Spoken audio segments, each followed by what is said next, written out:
So, hi everyone. This is the How to be a Proposal Assessor workshop by Catalyst School. We are going to talk today, it's like an introductory course about how to be a proposal assessor, formerly known as community advisor until Fund 8. The name of this role has just changed from Fund 8 to Fund 9. I'm going to share some slides very soon.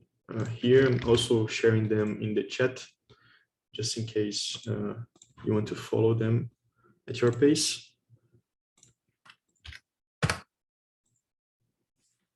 So please let me know if you have access, if everything is all right.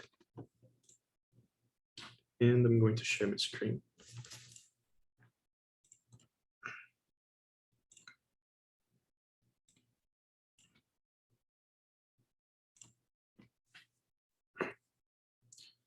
All right, I see that there are some people in the file, so access might be okay. And can you also see my screen? Yep. All right, great. So again, welcome everyone to this workshop. My name is Victor. I'm going to be your host today. I'm also the sort of leader of Catalyst School currently. We are a funded proposal we submitted in Catalyst a few funds ago, and we are a group of community members who have been working here.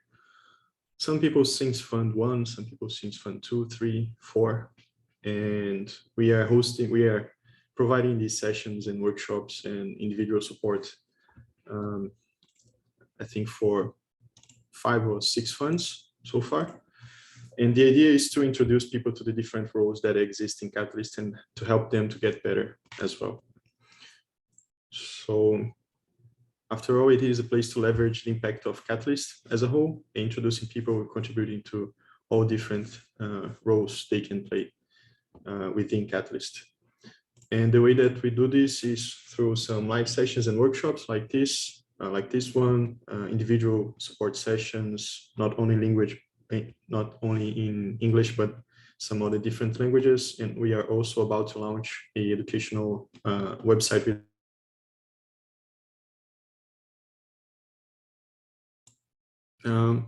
I think my internet just went out for a while, right? Okay. So we're back. Just in case, if this happens again, I'm going to change to my 4G internet, so should be stable. Thank you. Let me share my screen again.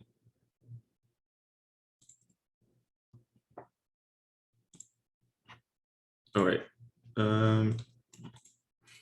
So as I was mentioning, we are about to launch a website with educational content, even with some more information than what we provide during these workshops, and links to the workshops as well, and other places within Catalyst. So yeah, we usually start this by talking about Project Catalyst, what it is, what it's not. And this is like a very open question. There are many different answers to this, but mainly Project Catalyst is it's innovation fund of the Cardano blockchain and also the future of Cardano's governance, which is taking its first steps with the Catalyst Circle. And the proposal assessors, their responsibility within all this, within this project is to, as the name now clearly states, to assess the proposals that are submitted in Catalyst, and they are seeking for funding, for community approval and for funding as well. So this is the funding cycle of Catalyst. These periods here are, some of them are approximate, but we have the insight sharing phase when people talk about the challenges and the ideas that they want to submit or the problems that they want to see solved. Then 3 weeks for proposal submission, refinement, and finalizing. Until Fund 7, proposers were only able to submit proposals during the first week, but now it's open for the whole period, for the whole 3 weeks. So if you're also a proposer and if you want to submit a proposal, you still have until Thursday, I believe 11 UTC to do so. And starting this Thursday, or actually I think this Friday, the assessment window is going to be open for 2 weeks. And this has changed. Until Fund 8, this period was of just 1 week, so it was very tight. Now the proposal assessors have some more time to assess the proposals. And then after that, the proposers are going to check the assessments, because they can flag them if they think that the assessment is unfair, not appropriate, not following the guidelines. And then there is the assessment review by the veteran proposal assessors, who are proposal assessors that have been here for a while. They have to meet a few criteria to be accepted as a VPA in the process. And then some assessments are removed and they are classified as good or excellent. I'm going to talk a little bit about this, a little bit more about this afterwards. But then the final scores of all proposals is defined. And then we have the community voting based on both the proposals themselves and also the scores that the proposal assessors have given to them. If you have any questions at any point, please just unmute yourself or raise your hand. And yeah, just ask the question. So what is a proposal assessor after all? So as I mentioned, the main role of the proposal assessor is to assess the proposals. We're going to talk what it means in the next slide or in a couple of slides ahead. But also to provide feedback to proposers. Actually, the proposal assessors are encouraged to look at the proposals during those 3 weeks where the proposals can submit and refine the proposals, to provide feedback, to say, hey, this proposal is good, but this is missing, that is missing as well. You're going to have higher chances of being funded if you provide more information about this and that. And this is currently not financially incentivized. This might be incentivized in the future. There have been some discussions going on, like having a intermediate assessing phase, because some proposers, for example, they say that it's not that good, that only after they finished editing the proposals they receive feedback. So as everything else in Catalyst, it's a process that keeps improving over fund. And but currently this is the way that it is done.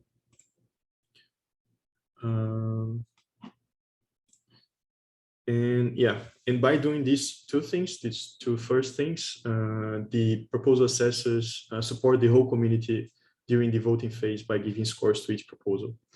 And the main reason of having proposal assessors is that the voters are not going to read 1,200, 300 proposals and evaluate which one of them are good, which one are bad. So this is just a guidance for the voters. It's not like the results are not based on the scores provided by the proposal assessors directly, but these scores influence how the community votes on these proposals. And anyone can be a proposal assessor. You just have to sign up at IdeaScale. I think the sign up is open, since last Thursday, the 23rd, actually, of June.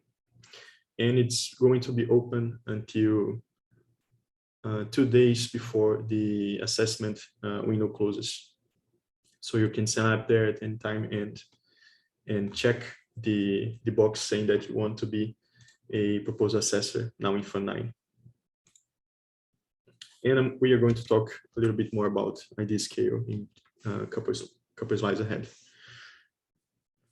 So before we move on, any questions so far?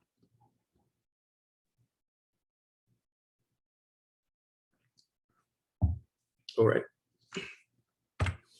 So some facts or some information about proposal assessors. First thing is that proposal assessors are anonymous. People don't know who they are. You might know if someone specific is a proposal assessor if they mention this to you, but at the end, nobody knows exactly who gave each assessment.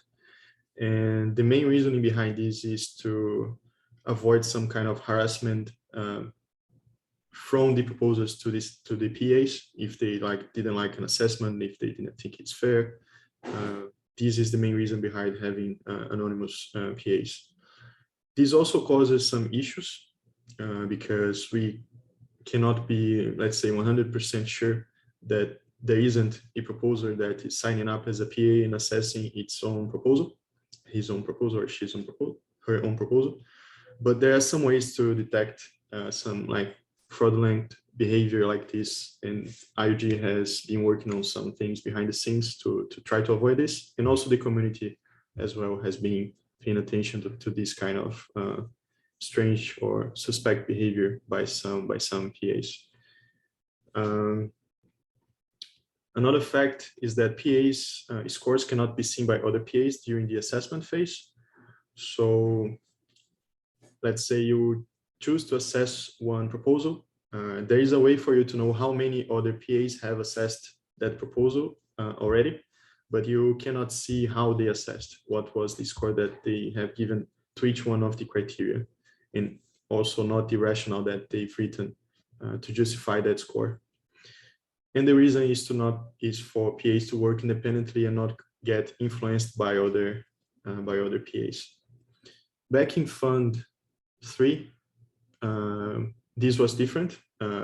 Proposal assessors could see each other's ratings before assessing the proposal themselves, but we saw that there was this pattern that if the first PA or CA back then gave a high score, usually the next ones would also give a high score, or at least a okay score. It was very difficult to see someone some very different scores.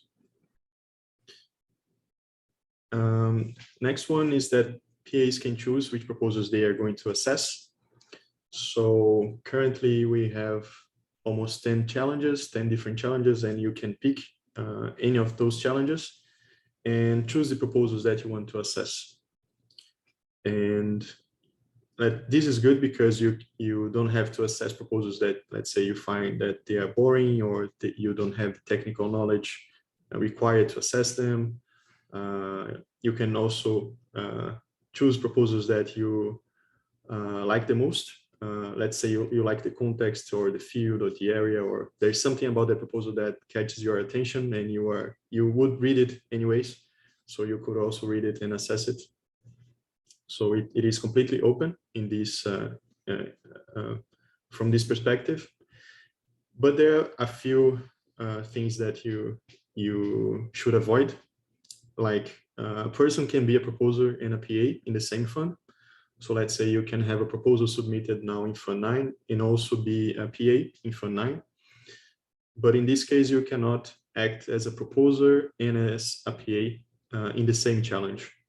So as you know, there is the fund, and the whole budget of the fund is divided into different challenges. So you can act as a PA in a few challenges and as a proposer in other challenges, but not in the same one. If you do so, your assessments are going to be removed. You're not going to receive any rewards for that. And a person can also be a PA and a VPA in the same fund, but the same rule applies. You cannot be a PA and a VPA in the same challenge, only in different challenges. Any questions here?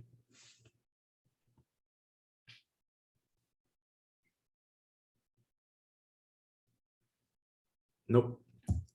Yeah, I have a question, Victor. Yep. Did that change for Fund 9? Because I thought you could assess,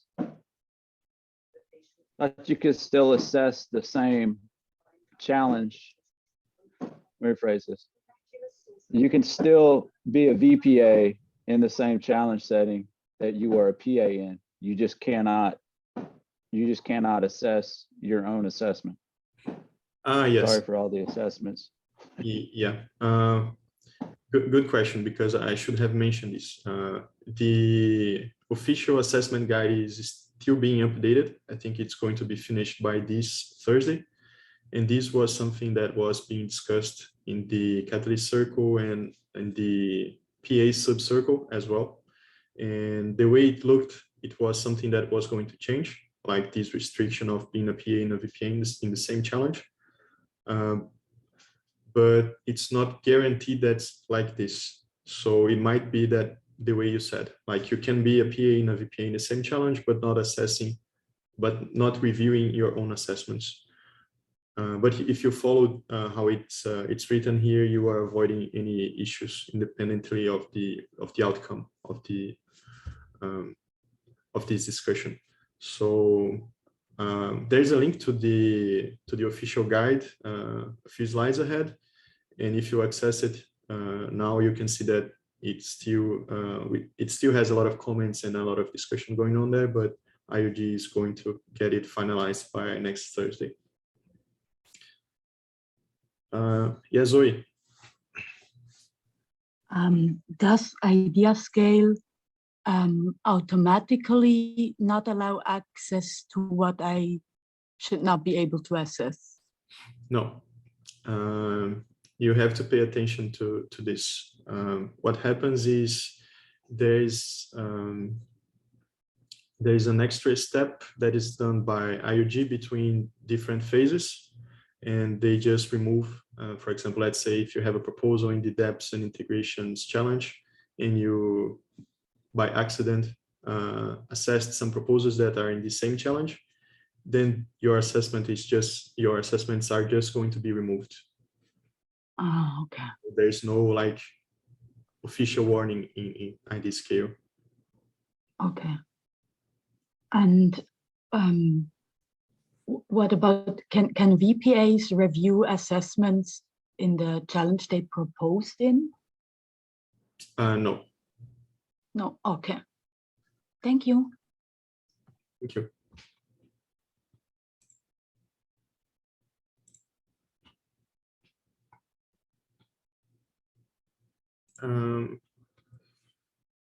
Any other questions before we move on? Yeah, Scott. Last question. You're saying that those assessments that are invalid as a VPA would just be thrown out. Like your entire work won't be thrown out. It's just those that conflict with the challenge setting, correct? Yeah, correct. Okay, thank you.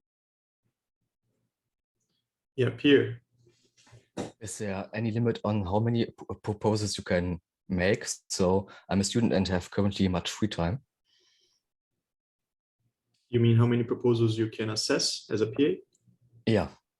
There's no limit, actually. How many you can do in 2 weeks? Perfect. One assessment per proposal. Yes, one assessment per proposal, yeah. It would be weird to have 2 different assessments for the same proposal, right? All right. Yeah, Patrick.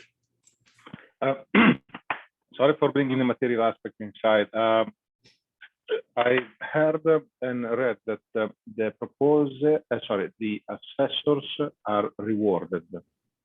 And in last fund, my information is that the total reward for the assessors were 640K.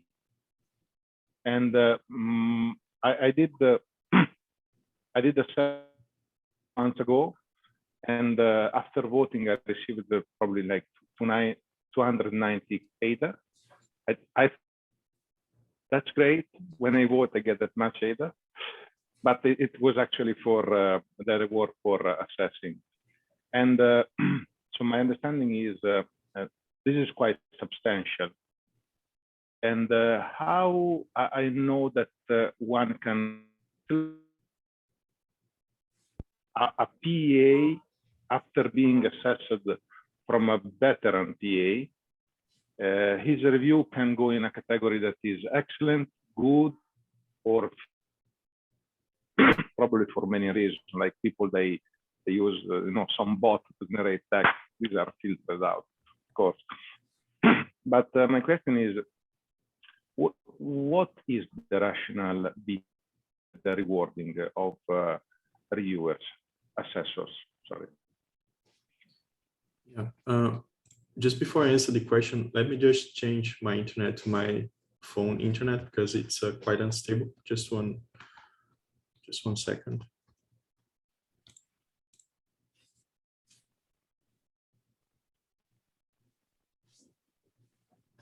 All right. We are going to talk more specifically about the rewards a few slides ahead, but I can already mention something. Then, sorry for. No worries, no worries. But there is in the Proposal Assessor guideline, there is the description of 5 different criteria that the VCAs use to evaluate the assessments that the PAs have done. And according to how good they address each one of these criteria, then the VPAs classify the assessments as good, excellent, or filtered out. And the excellent ones receive 3 times more rewards than the good ones, and the filtered out don't receive anything. Makes sense, yeah. And so basically the total is probably divided, so basically the total amount for rewarding assessors is then probably split by the numbers of, say that I did 5 reviews. One is excellent for goods, and everything. My excellent review will count times 4, and then you will be dividing the whole amount to all the people they contributed reviewing, basically. Yeah, not exactly this, because all proposals have the same budget for PAs. I mean, there are two different budgets. That's one that there is one that is the standard budget, that's the same for everyone, and there is another like bonus budget for proposals which are approved by the community. So each proposal has its own budget, and there is a lottery system that distributes the rewards for all the PAs that have assessed that proposal. This lottery system is a little bit complicated. It is described in the document. I can try to find more information. I have another slide about it, but I think it would be good if we talk about it at the end, if that's okay. Thanks for the insight for the moment. Thanks a lot. Thank you.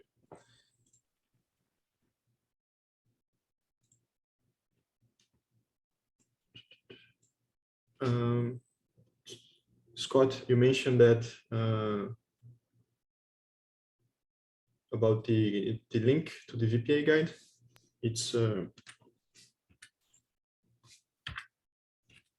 this one here. Sharing it in the chat. You can see that there is a lot of comments still. Things to be fixed. Guys. Things to be defined. Okay. Because they use the for the PAs, they use the old Fund 8 CA and built off of that, but it doesn't look like they're doing that for the VPA guide. Yep. So I appreciate the link. Thank you. Yeah.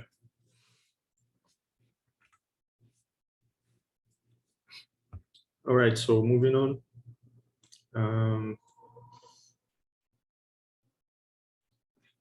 Not sure if everyone already has signed up to IdeaScale, but IdeaScale is just a platform that Project Catalyst uses as the official platform where proposers submit their proposals and where the PAs provide their assessments for each of the proposals during the assessment stage. The work of the VPAs is done outside IdeaScale. It's in a worksheet, Excel sheet, or CSV, or using the VCA tool, which we are going to talk about a few slides ahead as well. But this is the platform that everyone that wants to be a PA needs to sign up and register and answer the pop-up box that shows up asking if you want to be a PA or not. So just for you to see how it looks like, this is the platform.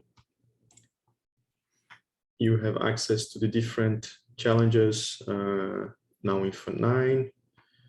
You can click, let's say, Depths, Products and Integrations Challenge.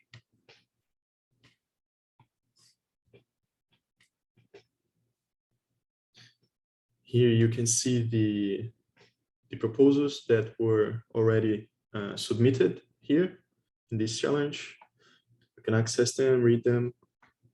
There is also a description about the challenge, and it's very important for the proposal assessors to understand the different challenges, because one of the criteria that they are going to use to assess the proposals is the challenge alignment. It's basically to understand if that proposal makes sense to be a part of this challenge. For example, if we have, in this case in Fund 9, we have a, where is it?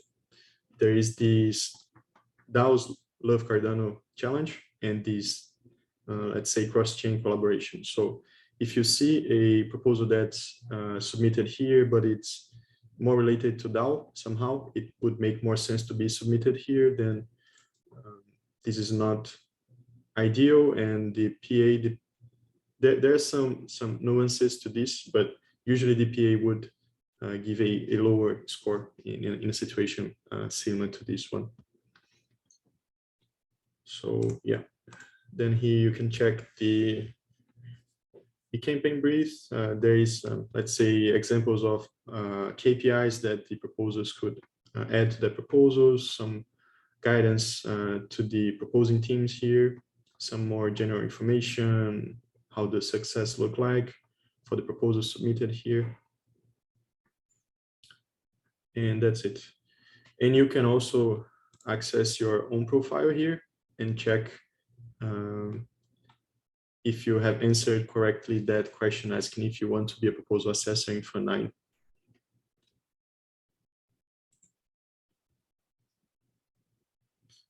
Any questions about IdeaScale?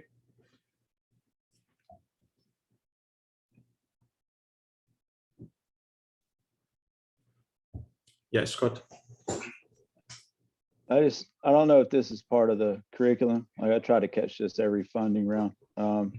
I just want to pass on like some insight, is that whenever you're creating an assessment, whenever you're doing an assessment on a proposal, always copy your assessment to another, like a Word doc or something like that, somewhere where you can keep track of it, and then copy the link to the proposal, put that with that assessment. And what that'll do is that if you ever become a VPA, that'll help you find your assessments in the VPA document. And then you can find your assessor ID if you don't happen to know it. Much easier that way, and then kind of good for your records as well. Yep. And if you want to check your own performance at the end, this is also important, because even if you are just a PA during this fund, because at the end there is a aggregated file. It's basically an Excel, not Excel, but a sheet file where you can copy paste, let's say, a snippet of your assessment. Then you can check your assessor ID, and this way you can see which of your assessments were excellent, which ones were good, which ones were filtered out. Sometimes the VPAs also provide some feedback, so it's good for you to read them and see how you could improve for next funds. Thanks for mentioning that, Scott. So let's get to the assessment itself. So what does it mean to assess a proposal after all? So there are three main criteria that the proposal assessors use to assess the proposals, and they are the impact, the feasibility, and the clarity / auditability of the proposal. And for each one of these criteria, the PAs are going to give a score from 1 to 5 stars, and also a rationale explaining or justifying the score given. So let's say you just give 1 star to that proposal, then you need to say what's missing, what could improve, why this proposal is not good in regards to these specific criteria. And the opposite as well. If you gave 5 stars, then you need to justify why it is matching. You need to say the information is good. There's enough information to, let's say, be confident that this proposal is feasible, that the community will be able to track the progress, or that this is going to have a high impact in the Cardano community as a whole. And as I mentioned a few slides ago, there is this official advisor, community advisor. Actually, this should be updated. Let's do it on the fly. Assessor. Yep. That is currently being updated. I think it's going to be done by this Thursday. So I would advise checking the document again on Thursday just to be sure about the final final version in the guidance that is provided here. And there is also this very handy tool, which is the voter tool that was developed by the AIM group in Catalyst, which is also another working group that has been funded a few times, and I am also a part of AIM. And they create some tools for Catalyst as a whole, and this is a tool to facilitate the search for proposals, and also to see the assessments that the PAs gave to different proposals. So you can, let me share the link here in the chat as well.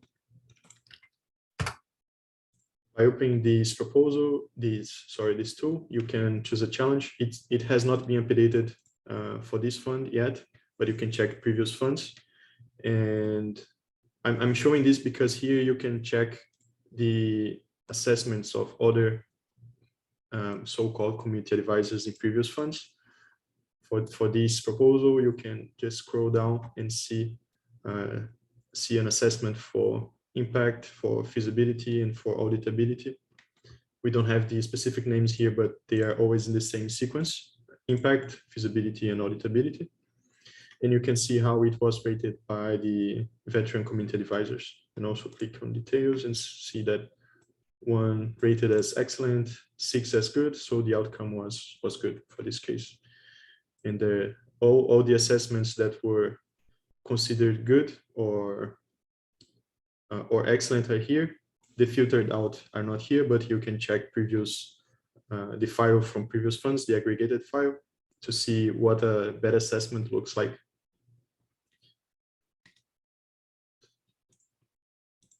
Any questions here?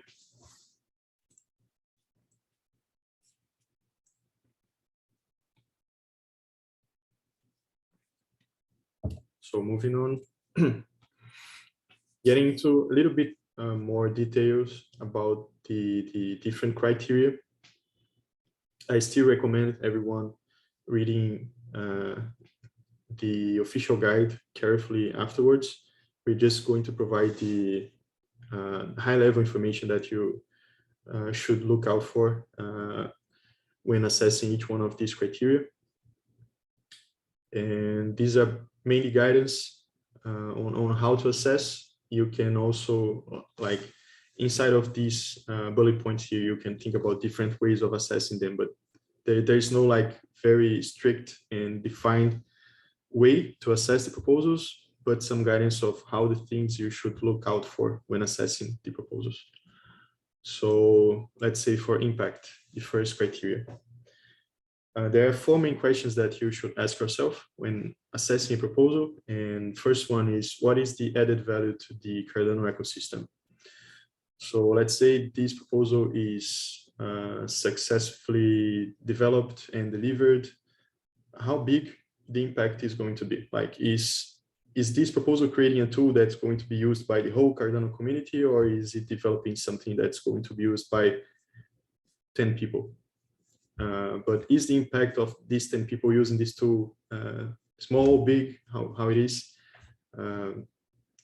It is a subjective criteria, I would say, because not everyone will have the same way of evaluating the impact. So that's also why we have multiple PAs assessing the same proposal, so we can get an average of the outcome. But this is the main idea. If the proposal is successfully delivered and developed, how big the impact for the Cardano community would be. So the second one is the challenge alignment. As I mentioned, was this proposal submitted in the right challenge? And even if it was submitted in the right challenge, is it aligned to the challenge goals, to the challenge KPIs? And KPIs, KPI means key performance indicators. They are like parameters that you can put a number on and check the progress, check the success and the outcome of them. So that's why I mentioned that it's very important for PAs to read the challenge brief. And during the time that they assess the proposals, they should, from time to time, go back to the challenge brief and check the information that's there and compare what's being proposed to what's being expected from the proposals submitted in their challenge. So as I mentioned in the first bullet point here, is the impact going to be local or global? And after this proposal is funded, executed, and delivered, is it going to scale in the future? Is the proposing team planning to increase the impact, like reach out to more people, to more users, and somehow increase the impact of the proposal, of the project, actually, not the proposal anymore? Any questions or comments about the impact?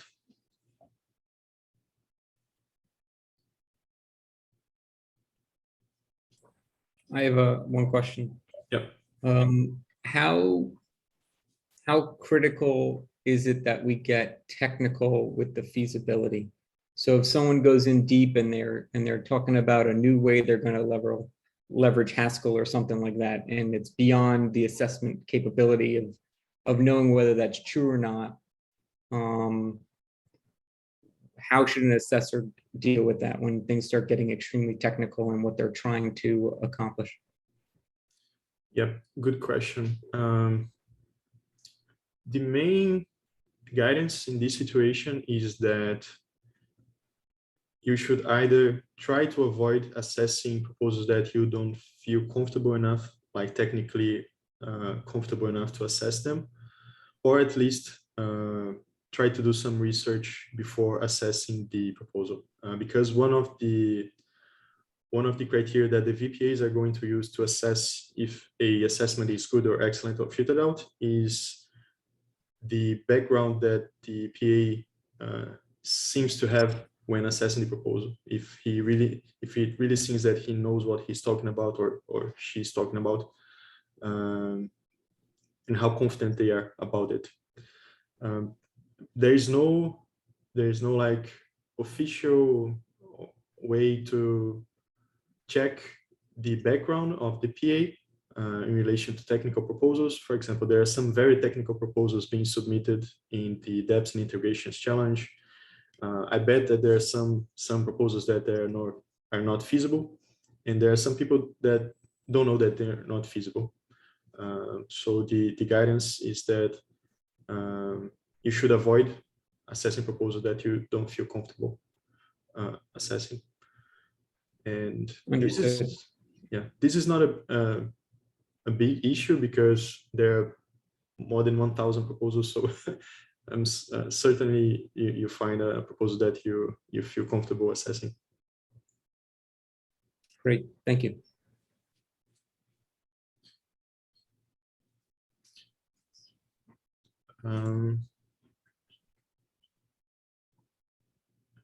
Zoe asked a question here in chat. I thought we shouldn't assess the idea, just the proposal.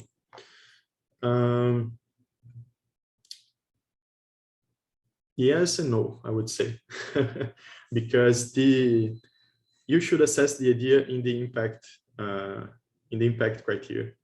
But for feasibility and auditability, you should assess the proposal itself. So let's say the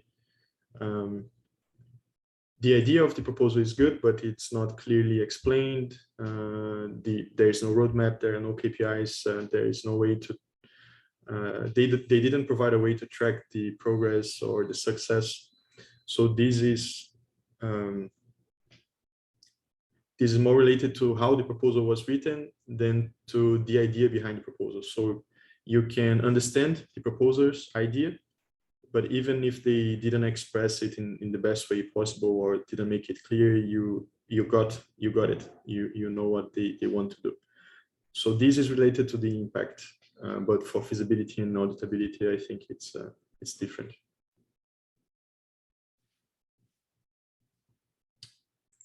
Great. And the second criteria is the feasibility. This one is more objective than the first one, the impact. And the PA's job here is to assess how feasible this proposal is to be executed successfully. So for example, as Christopher mentioned, there are some proposals that are just not feasible, and it's the PA's job to point this out. And there are a few different criteria that, not just criteria, but information that you should check to understand if the proposal is or isn't feasible. This one is more general, like what is the success likelihood? You're going to take everything else into account when stating if the proposal, in your opinion, is feasible or not, how likely it is to be feasible. And what you're going to check is one of the things that you're going to check is the proposer or the proposing team background in relation to what's being proposed to be developed there.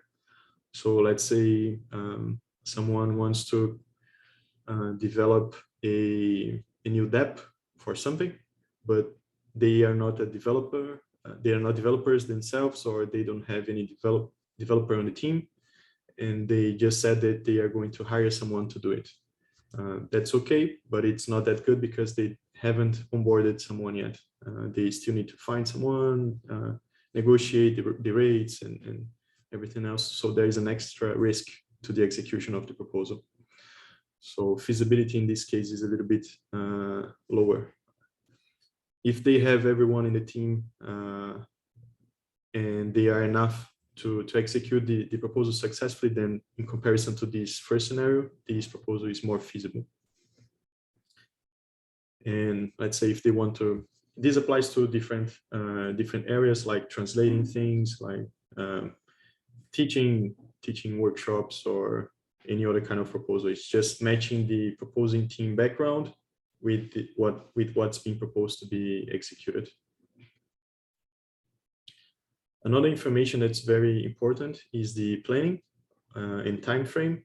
So the proposer should clearly state the steps, the roadmap and milestones that they plan to follow to execute the proposal. So there's no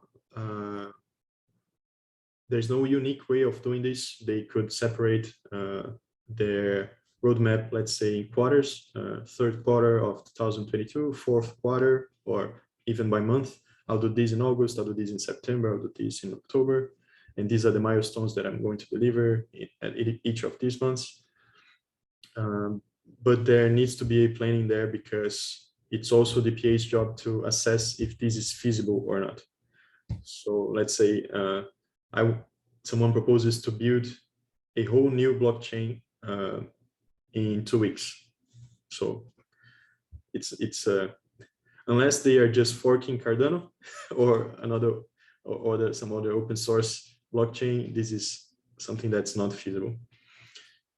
Of course, this is an extreme example, but this is the kind of things that you should be looking for when assessing the feasibility. Another very important point is Scott. Just a quick question. I don't know if it falls into the PA course or the VPA, but I noticed sometimes the budget is also in the clarity and auditability side. Like, how does that affect the scoring, and should PAs be worried exactly about where budget might be, where they might address the budget in their assessments? Yes, this is something that has been discussed. It's a good point, because there are some things that are mentioned both in the feasibility and also auditability criteria, and it makes sense to be in both of them. Let's say the roadmap. It's important both to understand the feasibility, but also to check the progress of the execution. So it's also important for auditability. The budget, I would say it is more important for the feasibility criteria, because we need to understand if the budget is enough to execute, or if it's too much. If it's too much, it's also a problem, because then you are decreasing the impact of Catalyst as a whole. You should be more efficient. And it could be used in the auditability as well, because let's say one of the things that are, and I'm going to talk about this in a couple minutes, is that the proposing team should provide a way for the community to assess the success of a proposal after it's delivered. So one of the ways is to check how efficient it is. Like, okay, I translated, I'm proposing to translate 100 documents to Portuguese because I'm from Brazil, and I'm using $10,000. This is what I'm requesting. So if I'm able to do the same thing for $5,000, then I'm being more efficient. Or if I double the number of documents that I'm translating with the same budget, then I'm the success, like the impact, is twice as it would be. But besides this, I think budget evaluation fits better under the feasibility criteria than auditability. And this, I think this is also something that's being discussed, that it should be not explicitly mentioned under the auditability criteria, but only at feasibility.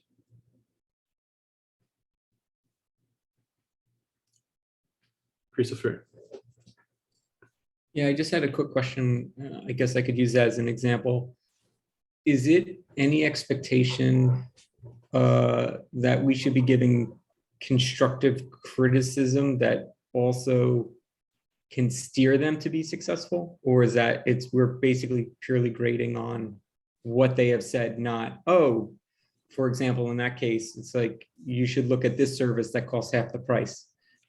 Are we expected to be giving them guidance as well? Yes, as I mentioned a few slides ahead, sorry, back here, to provide feedback to proposers. This is, when I mentioned here, I said during the proposing stage, during these first 3 weeks where proposers submit their proposals, but you can also provide feedback during the assessment itself. Okay. And giving some spoilers here about how the VPAs review the assessments. One of the first criteria actually is the positive feedback loop, which means that the PAs should help the proposers in case they don't get funded this fund and they want to resubmit in the future. They should know how they could improve their proposals. So this is a good way of doing this. You got it. Thank you.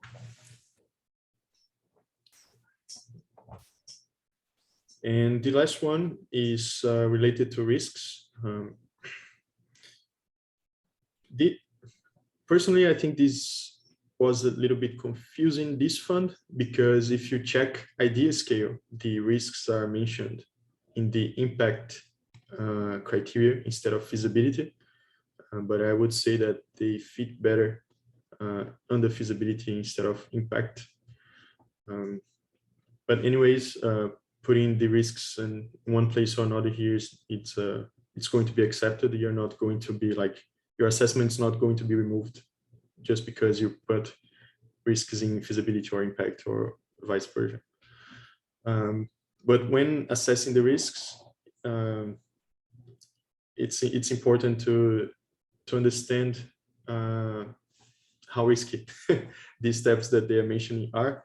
Let's say, okay, I'm going to do a workshop with Charles Hoskinson, let's say in London. I'm going to invite him, and we are asking $10,000 for plane tickets, for renting a place, and etc. So there is obviously a big risk that he's not going to accept the invite. And again, this is just an extreme case, but these are the kind of things that people should be, the PA should pay attention to when assessing the proposals. Especially if the proposers are too optimistic, which is based on my personal experience as a PA, this is very common. Like they create very tight roadmaps, and this is actually an issue with Catalyst. There are many proposals that are delayed because the planning was too optimistic, and this, I think this should also be taken into consideration by the PAs.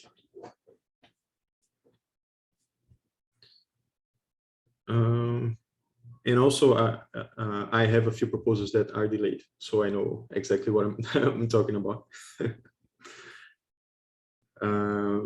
Yeah, Scott. I guess I'm going to be a little more specific about the delay and the risk. I guess more about the risk is, for instance, you have a lot of did SSI proposals that are dependent upon a Tyler Prism. And if Tyler Prism is still not even fully developed. Yeah. And so how would that play into the risk model, or the risk of that particular proposal when PAs are making the assessment? Well, if it's a very good example, because in this situation you are depending on an external resource that is not ready yet, and as most things, not only in Cardano but in the blockchain ecosystem, they are usually delayed for a few months, especially if they are very technical. And this is probably happening, for example, with the next Cardano fork that was scheduled to happen at the end of, I think, tomorrow, sometime this week, but it's probably going to be delayed. So yes, if there is some external resource that's not ready yet, and the proposing team is expecting them to be ready to be able to execute, to completely execute and deliver their solution, their product, whatever it is, then it is an additional risk to the proposal itself and should be taken into consideration. If it's very, very critical, then depending on the case, I mean, I wouldn't give a 5 stars in this scenario, but depending on the other criteria, could be 4, 3, I don't know.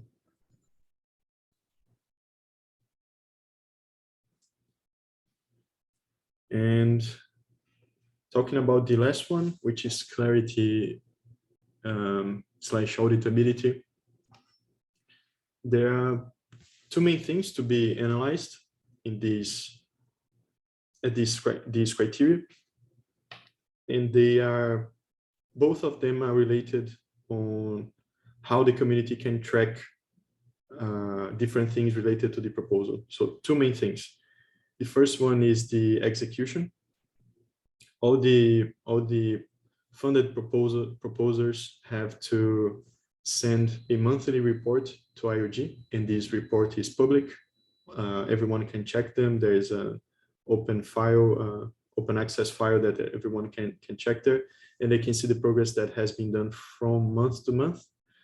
And the proposer should clearly state how they are going, what information they are going to provide each month to prove that they are making progress, that they are spending the budget in the right way, that they are accomplishing their goals. And this could be done through milestones. This could be done through KPIs, or to let's say, depending on the case, videos posted on YouTube, events that took place, or any other kind of evidence that the community can check that they are really doing the things that they mentioned in the proposal. And the other one is how the community can measure and track the success of the proposal. So this is related to the definition of success. And this is also related to milestones and KPIs, but they are different. For the first thing that I mentioned, for the execution, this depends only on what is being done. And the other one is going to be related to the impact. Let's say, for example, for the Catalyst School, we have a proposal there, and we can provide the videos of workshops like this on YouTube, and people can check that we are hosting these workshops. And this is going to be used to measure that we are really doing what we said we would do. But then to measure the success, we could check the attendance, how people are here, how many people are here, how many people registered, how many views we had on YouTube. So these are like different KPIs that are measuring different things, the execution and the success.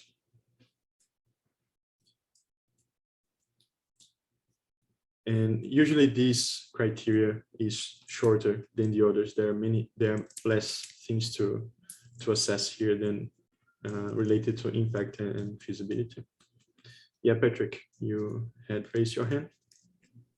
Yeah, so you just to understand better, to clarify, we're talking about clarity, auditability, and you mentioned that the first item, how the community can audit the project progress, is different than the second, that is how the community measure the project success. So the KPIs, roadmap, milestones is basically answer to how the community measure the project success, correct? Yes. Mm-hmm. Yeah, the first one is the progress, and the second, the success. Let's say, for example, another example, I'm proposing to develop a open source tool, and the development itself is going to be tracked during the execution stage, during this first criteria that I mentioned, how to measure the progress. But then the impact is going to be measured by how many people are actually using this. Because if no one is using it, has zero impact in the Cardano ecosystem, right? Okay, yeah. So this is loosely related to the impact that is at the base in the idea. Mm-hmm. Yeah. Jerry is asking for the link to track progress of previous proposals. Yeah, let me just get it here. 1 second.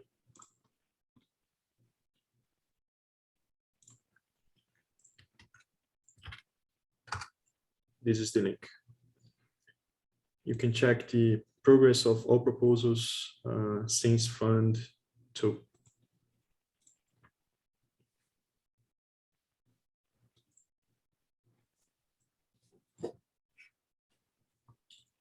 Any other questions regarding the auditability or any other criteria before we move on?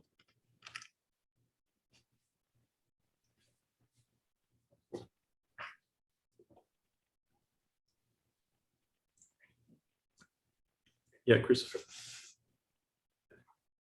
Yeah, quick question on people whose projects are multi-stage.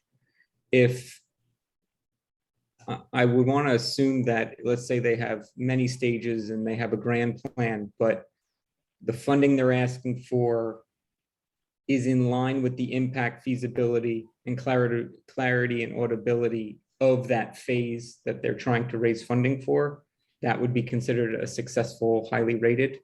Is that correct? I would say it depends, because let's say if this stage, let's say they have different stages for the project and they are submitting a proposal just for the first stage. If they successfully execute this first stage, but they don't get funding for the second and third stages, and the impact of this first stage by itself is very low, then we need to assess only this, because we cannot be sure if they are going to be funded again in the future if they are funded for the first time. So Correct. Correct. Yeah. So as long as all of the things match as far as value on whatever they're going from stage 0 to 1 or from 2 to 3, if there's enough impact and value within that stage and it doesn't have to make it to the next stage for value, then that's considered something positive. Yeah, exactly. Okay, thank you.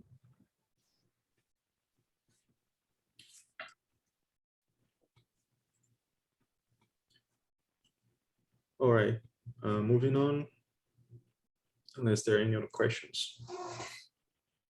So, yeah, Patrick, we go to the rewards slide now. Now in Fund 9, we are going to have a total budget of $640,000 to PAs. And as mentioned, after the assessment stage, there is this review stage where the VPAs are going to review the assessments and classify them as excellent, good, or filtered out. The filtered out don't get any rewards, and the excellent ones receive 3 times more rewards than the good ones on average. As I mentioned, there is a lottery system running in the background, but on average, that's what happens.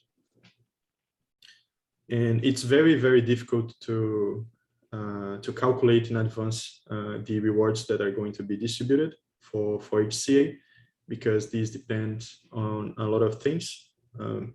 Usually the budget for each of the proposals is enough to pay for 3 excellent assessments, or 2 excellent and 3 good,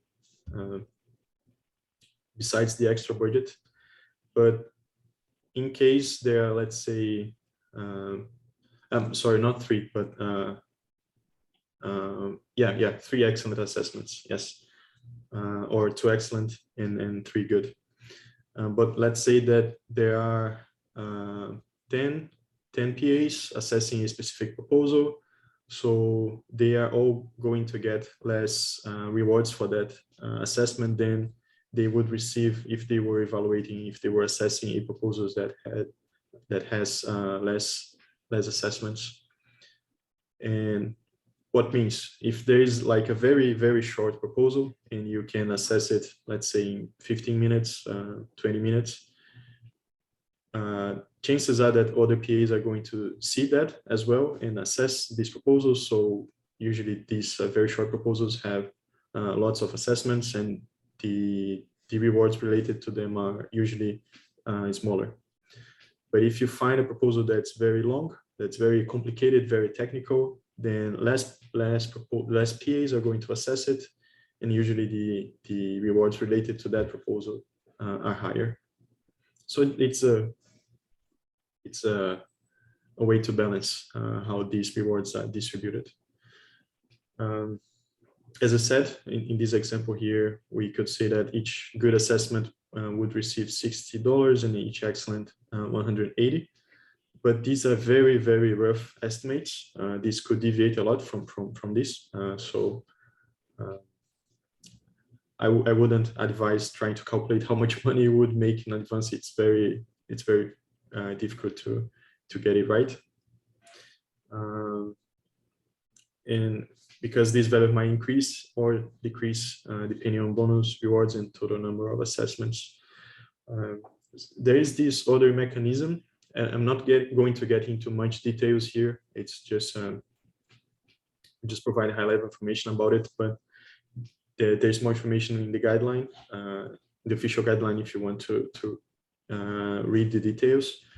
But the total budget for PAs, the $640,000, they are divided into 2 different budgets. 80% is the standard budget, and 20% is the budget for approved proposals.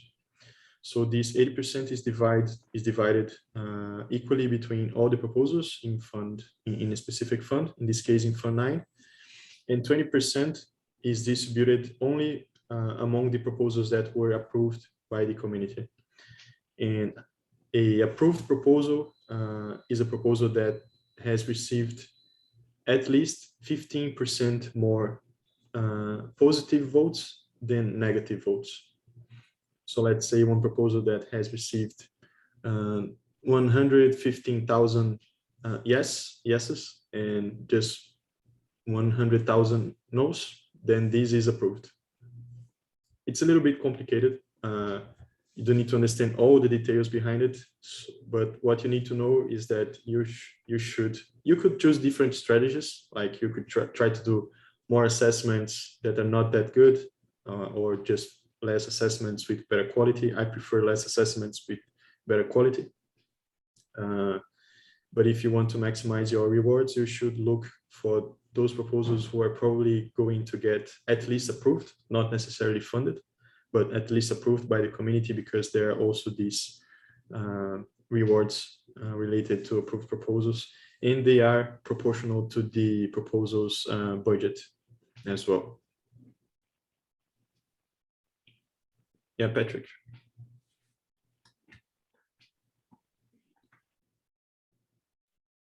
So if one has to devise a strategy, to be basically try to assess a little number of proposals that you have a high knowledge of, such that you assess those are excellent, and try to focus on those that seems relevant. So ideally where the idea has an impact and it's more likely to be approved. That where approved does not mean it is going to be voted, but it is going to have more yes than no. Yeah, exactly. Yeah. Super, thanks.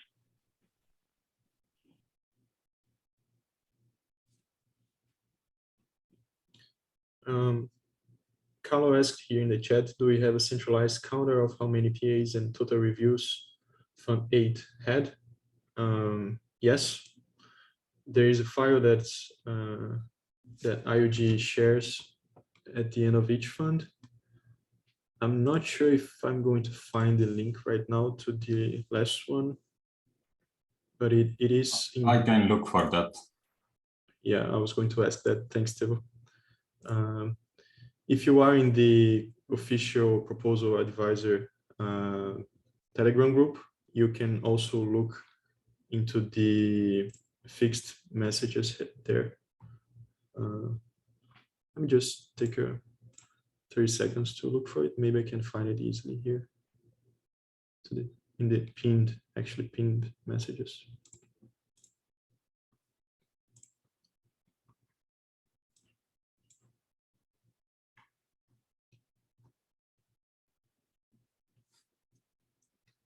Yeah, I think I found it. Let me just open here to be sure. Yeah, this one, sharing the chat. You can see all the assessments from previous funds.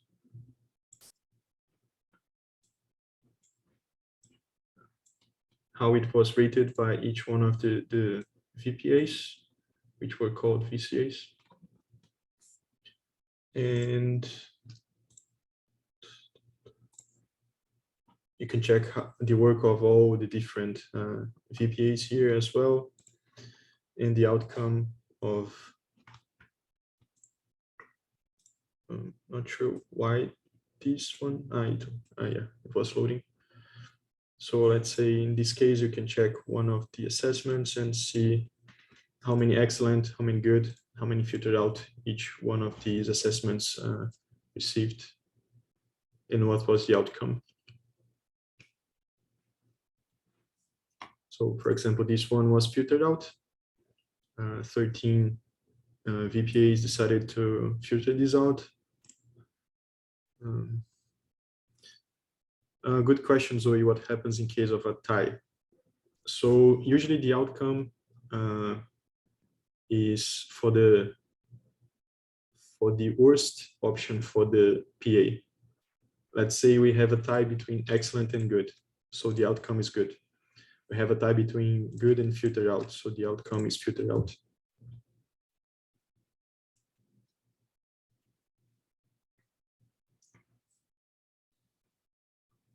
Was that clear? Yes, thank you. Yeah, thanks.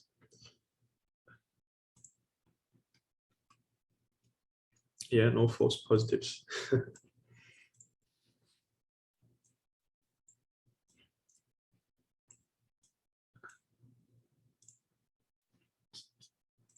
All right. So moving on, the question of how the assessments are reviewed by the VPAs.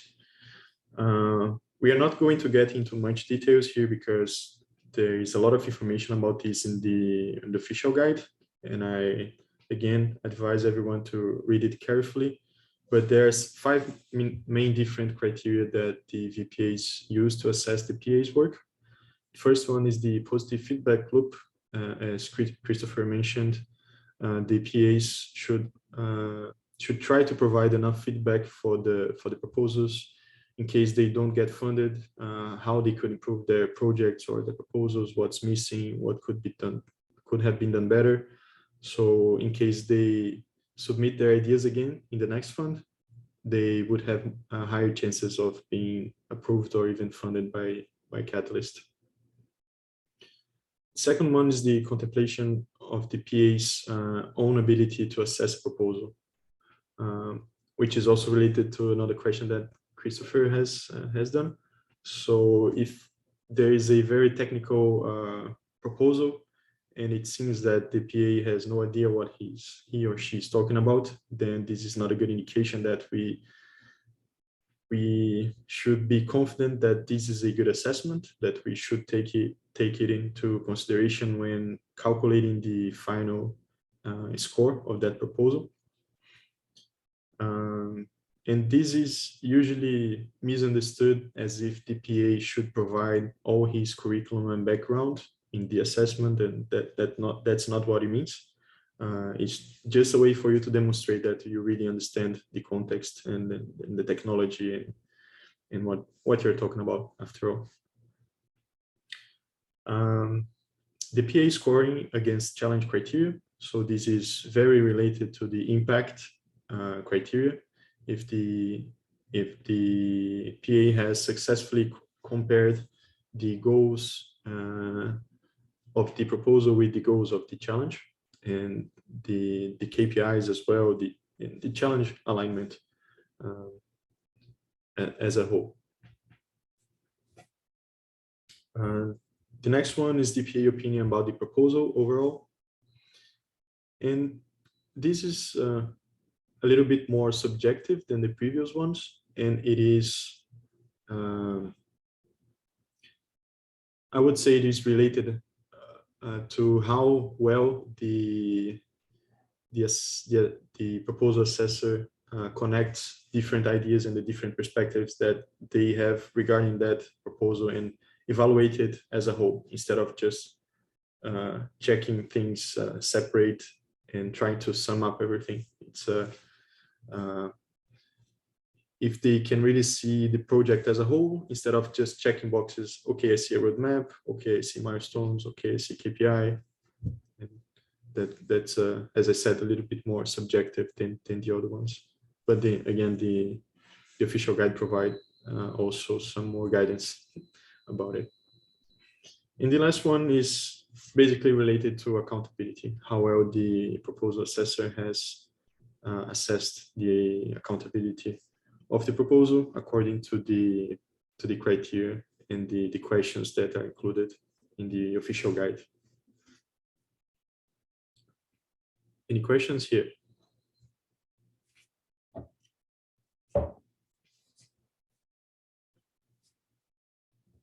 Patrick.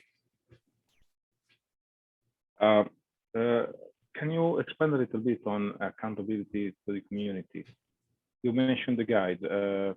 Maybe you want to explain a bit more. Yes. Actually, this one is very straightforward in my opinion, I guess, because you need to check if the PA has assessed all basically the two main things related to accountability. If the PA has assessed how to check the progress and how to measure the success. So how well they described everything that is there or isn't there, should be there, what could be improved, and everything that's related to accountability. It's very specific to these criteria.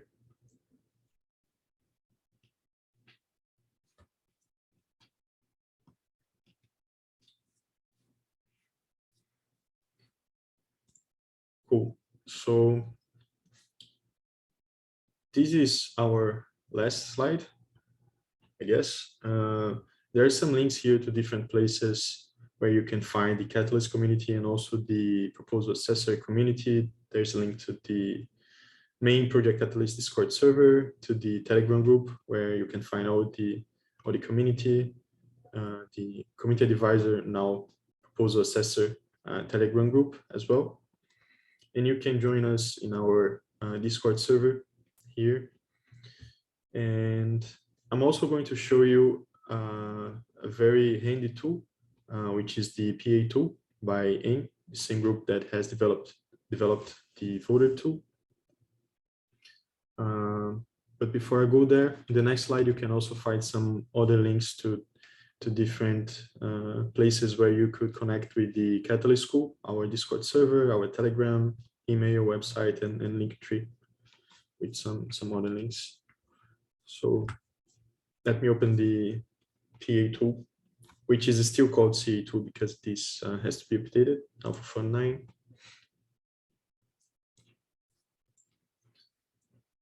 So what is the idea behind the PA tool?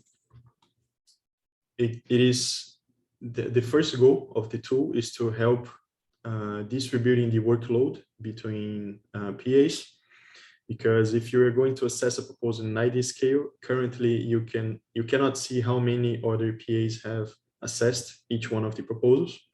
But this tool has access to the backend of IdeaScale. We can check this information and show it here. So let's say you find a proposal, you're looking for a proposal to assess, and you check it here, and it has already, let's say, 100 assessments. So you know that if you assess this proposal, your rewards are going to be much smaller than if you were assessing a proposal with only one assessment. So it is a way to distribute the workload between the proposal assessors. Also for you to keep track of your own assessments,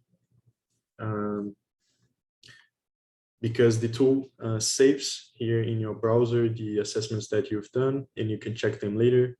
So as Scott mentioned, you can copy paste your assessments to another document, another file, and you can also use this tool to do that. Just be aware that if you clear your cookies and browser data, then you're going to lose this. So copy and pasting to another document is still a good option and still advisable.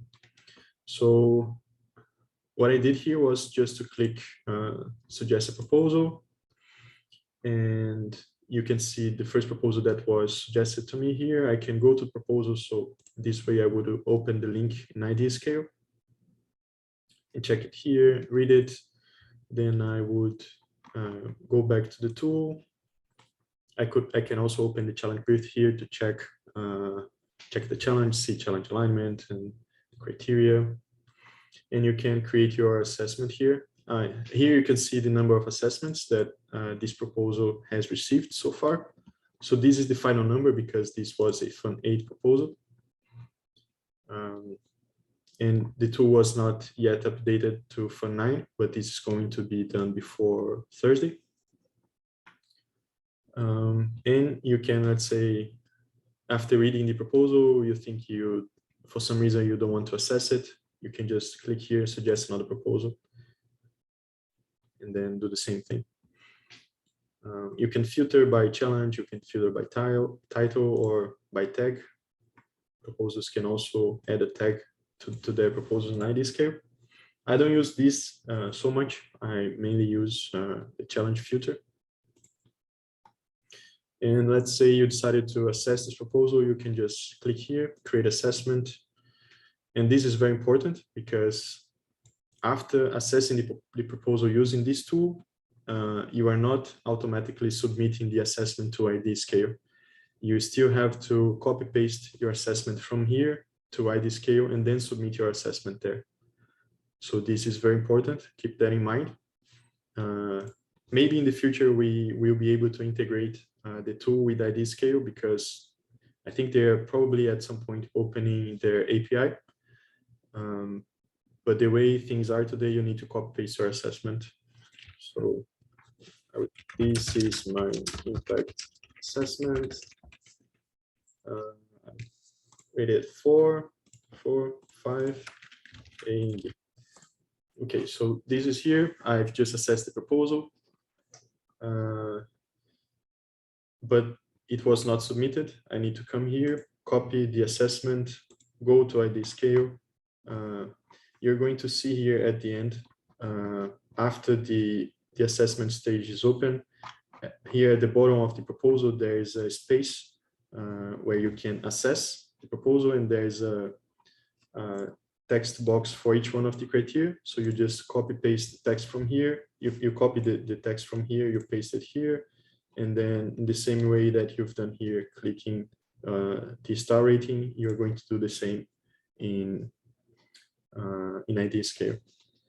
And this is just something that we added in case you want to write your assessment here. You don't need to use it. You can use the tool just to browse different proposals. It's up to you. And there are some guiding questions. If you want to check again, what are the things that you need to assess related to each one of these criteria? There are a few questions that were picked up from the official guide and added here. So you can check, has a proposer provided a clear and concise description of the issue or deficiency in the problems statement, about the positive impact to the Cardano and Catalyst ecosystem, if the challenge alignment is good, and other things that need to be checked by the proposal assessor, and the same for feasibility and auditability. Also, there are some links to different resources, like the workshops, the one that we are having here right now, the assessment guide and Telegram chat. I guess this links to the assessment guide of Fund 8, since this was not updated yet. Oh, actually, it's the same link. They're updating the same document. Not sure if we checked the, yeah, we cannot see the history. Yeah, so this is the same document. They're updating the same file. So the link is good. And there are some example assessments here. If you click here, you can check some assessments that were rated as excellent by proposer advisors or veteran proposers, assessors. Sorry, in previous funds. So you can use them as reference to see how excellent assessments look like.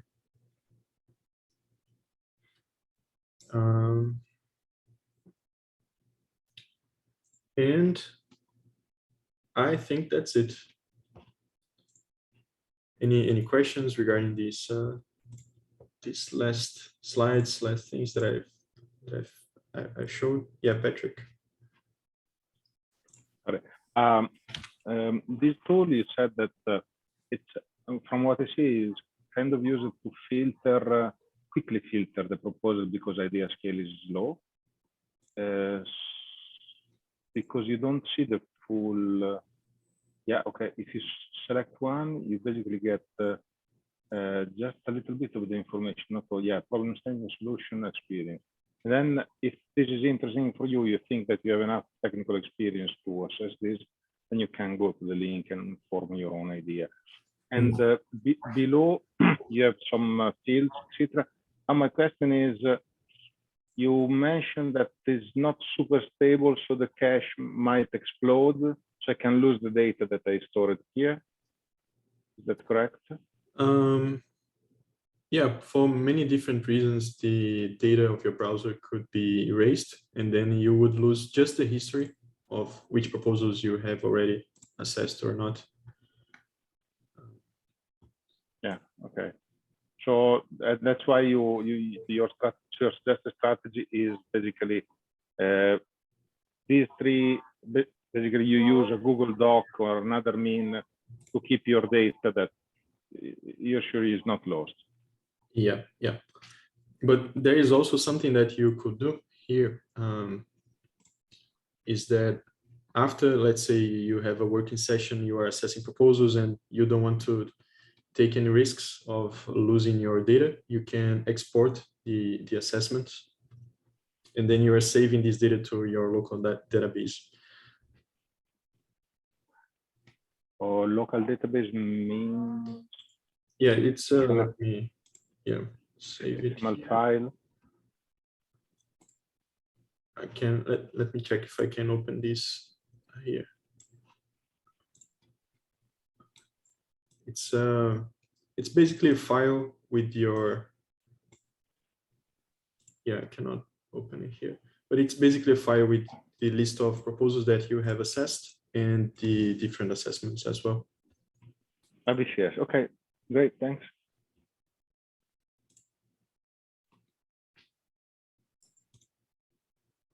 You know, also you can afterwards open your file here.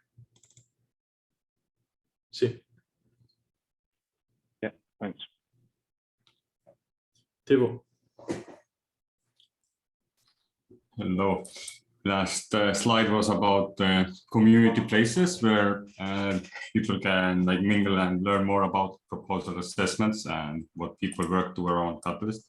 I thought I share one few links about the Catalyst Swarm, where we also do proposal assessment like bounties for people who want to pre-assess proposals, and they like created their own document and share it out, and they will be rewarded. So, and if you're interested in these kinds of activities and like getting feedback before the assessment period starts already on your work and on how it works, then that's a good place to kind of get started.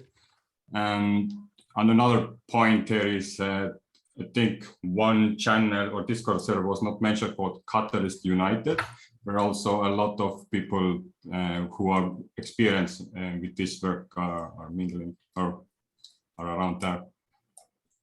Share the other link too. Yeah, thanks. But no questions, pretty good workshop. Thanks. Thank you. Any other questions? Any other things you'd like to know, like to ask? Yeah, Patrick. That's for Theo. I basically opened the link and I was brought to this, I think this website that is offering, that you can use basically to accept bounties. If I recall correctly, I already went to this website and I was asked to connect a wallet, and I don't recall I was able to connect a Cardano wallet to this website. Oh, that would be great. So question number one, can you connect a Cardano wallet? Question number two, is it specific? Can you repeat the scope of this exact bounty?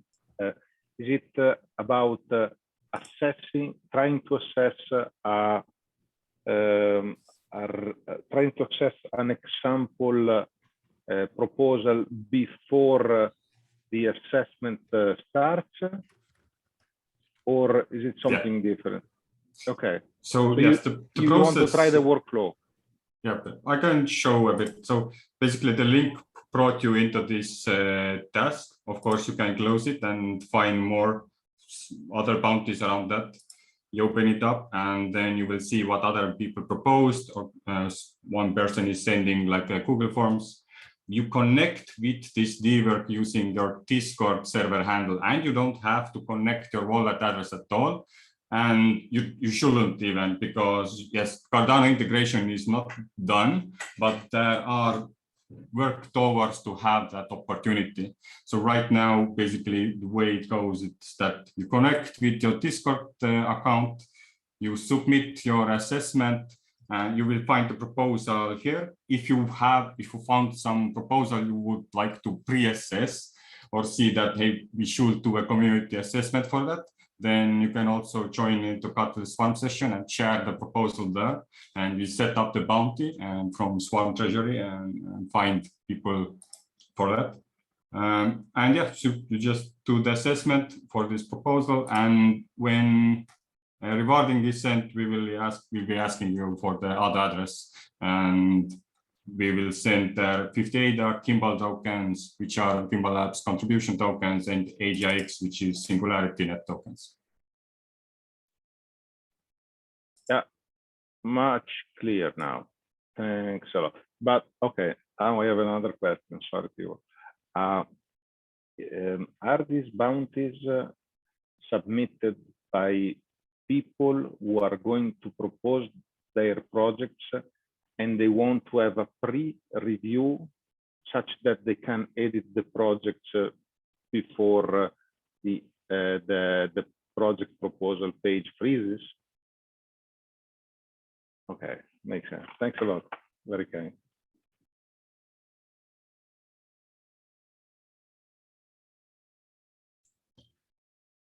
All right. Any other questions? We're getting to the end of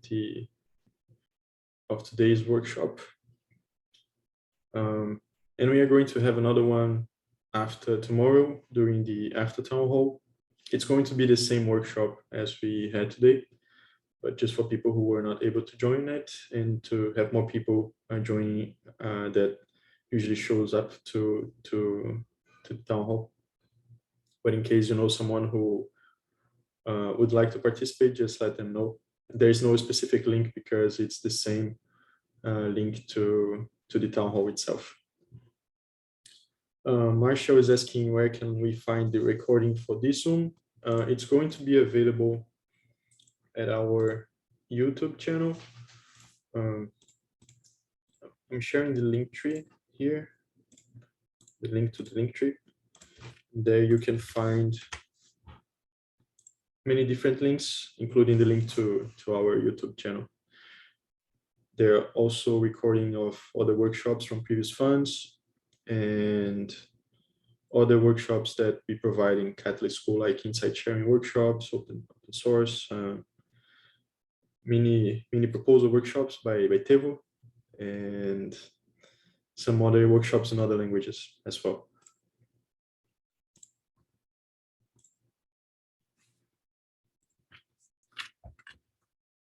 And if there are not any other questions,